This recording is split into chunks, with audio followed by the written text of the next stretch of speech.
bemalol admin nomerimizga bog'lanishingiz mumkin. Stories qilib ham joylab qo'yamiz. 97 177 22 23.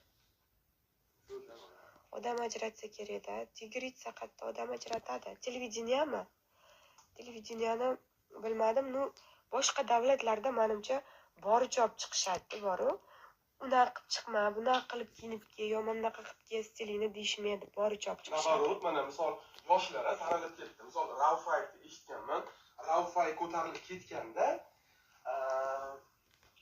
intervyuda eshitganman, bizga ko'p sponsorlar chiqdi. Bo'ldi. Keyin misol hozir mana televideniyalar bizni qo'shig'imizni premyerasiga pul to'lashadi. Ya'ni sen qo'shig'ingni premyerasini bizda qil, biz senga misol $10,000 yoki $20,000 qo'lingga pul beramiz yoki endi u arzon pul, ularga pulida bilmayman $100,000 yoki $50,000 ga sotishi mumkin premyerani. Bizda hali bu narsalar rivojlanishi qiyin. Bizda naborot boramizda, nima zo'r hit qo'shiqni beribdi-ku, unga ham pul to'laysiz. 50 million atrofida bir oy uchun aylantirish uchun pul to'lash kerak. 30 million 40 million atrofida bu narsa. Menga nevigitni, короче, menga YouTube'im yaxshi. YouTube'dan ko'raveringlar. Televideniyani. Nima deyishibdi? YouTube'da doim ko'raman men, faqat YouTube'da ko'raman deyishibdi. O'zi har bitta videolarimizda avvaldan YouTube'ni reklama qilganmiz, to'g'rimi? Albatta. Agar televideniyalarda ham biz premyeralar ketganda biz ularni reklama qilamiz. Albatta. Auditoriyamiz ana shu yerni ko'rgan bo'ladi. YouTube'ga chiqarmagan bo'ladi agar. Bizga imkoniyat yaratsak.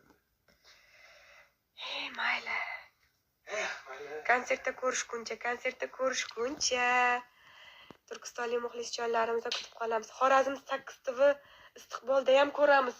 Xorazmda ham qo'yishar ekan. Hamma viloyatda o'zining kanali bo'lar ekan. Qo'yishar ekan. Har bitta viloyatda oddiyroq televideniyalar bor. Misol mana bizda Ruxsor bor.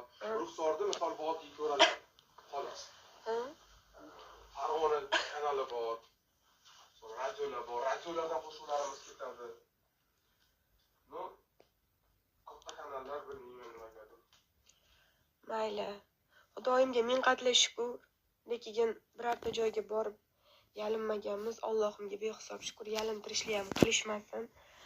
Mana o'zliklari bilib, hurmat qilib, viloyatlarda bo'lsa ham kliplarimizdan, ashulalarimizdan, radiolarda ham qo'yishyapti. Kattakon rahmat etib qolamiz o'sha insonlarga ham.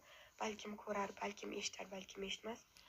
Lekin mayli, biz uchun, yoshlar uchun YouTube bor. YouTube'ni yaratgan insonga rahmat. To'g'rimi?